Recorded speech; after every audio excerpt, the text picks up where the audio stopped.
Hi, good evening, everybody. I just want to share my views because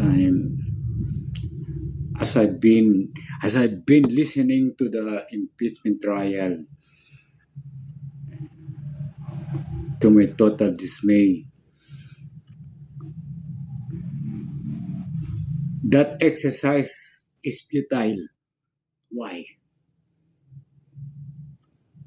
They are investigating the 125 millions of confidential fund for BP Sara.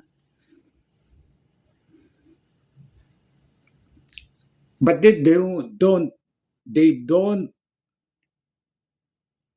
see what the trillions going to the blood controls na controls that been all over. The Balita Boys, is that what our republic is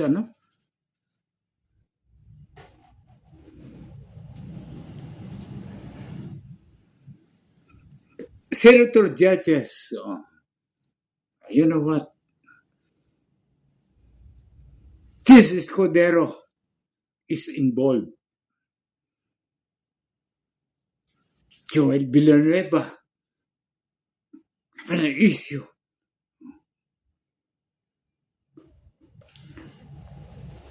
We have to we have to investigate those investigators. I don't know, but